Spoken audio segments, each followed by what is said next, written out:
At that time, Jesus put another parable before the crowd, saying, "The kingdom of heaven may be compared to a man who sowed good seed in his field. But while his men were sleeping, his enemy came and sowed weeds among the wheat and went away. So when the plants came up and bore grain, then the weeds appeared also.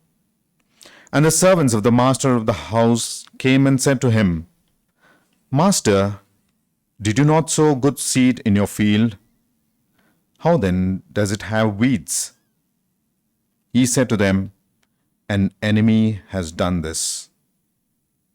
So the servants said to him, 'Then do you want us to go and gather them?' But he said, 'No, lest in gathering the weeds you root up the wheat along with them.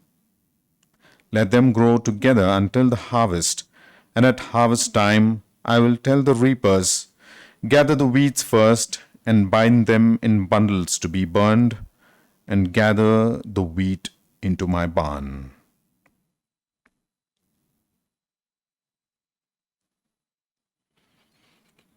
The Gospel of the Lord.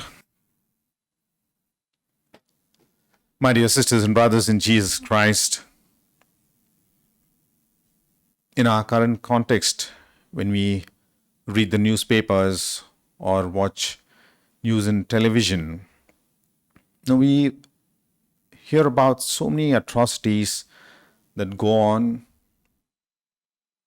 how the influential people who have committed crimes and such serious crimes have been vindicated,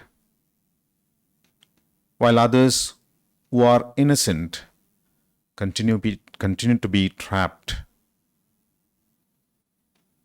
We hear about the many innocent who stand up for their rights, for their own rights, are being condemned, are being put to death. Now, in a situation like this,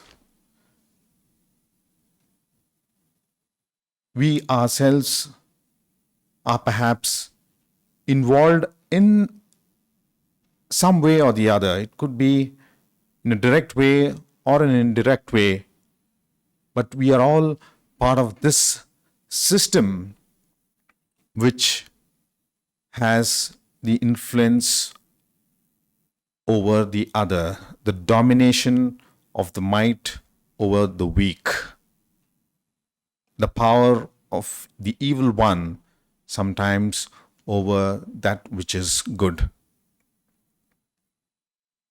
In the gospel today, the Lord is giving us the parable of the wheat and the weeds. While the wheat is being sown, we also see parallelly the work of the evil one, which continues to influence the good in a way that can take away the goodness and make this entire lot that prefers to be good as well to be led away by the evil one. If we take the examples of the Bible, for instance, Adam, he was in a good environment, no doubt about that, but he chose to go away. We have Judas, who was in the presence of the Lord, who was with the author of everything that is good, but he chose to do evil. Now, while this goes on in the society in which we live, we get agitated on the one hand, but at the same time, we find ourselves so very helpless as to we who are led by the Spirit of the Lord in good faith. We want to really do good. We want to set a good example, but then somehow, in some way or the other, there is the influence of the evil one which time and again haunts us and tries to lead us away. In many situations, my dear brothers and sisters, we are called to examine our lives in the light of today's gospel.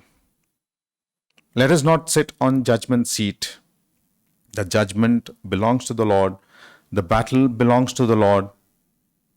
Just as much as He has given us His Spirit so that we might come closer to Him and live good lives, time and again we find ourselves in situations wherein we can be led away from Him.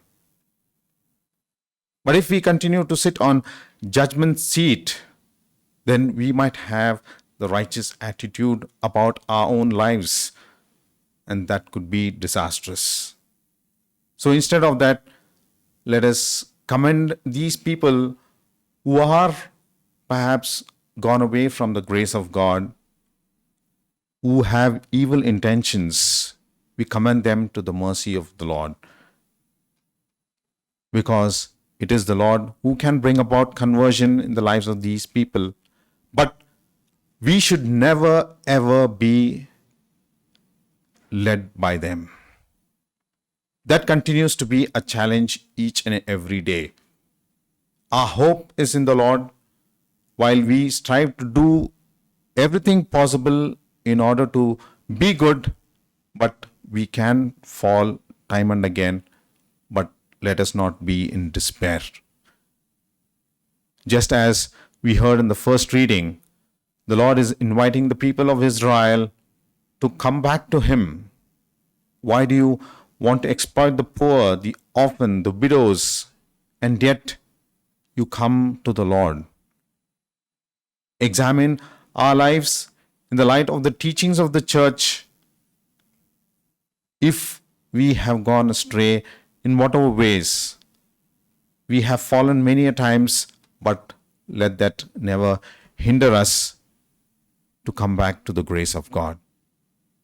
May the Holy Spirit, who helps us in this discernment process of that which is evil and good, that which is right and wrong, may continue to be with us. We are the temples of the Holy Spirit, and let that always be a constant source of inspiration for each one of us as we make this journey towards God and commending people who have gone away from Him, so that they too may experience His mercy and the Lord's goodness.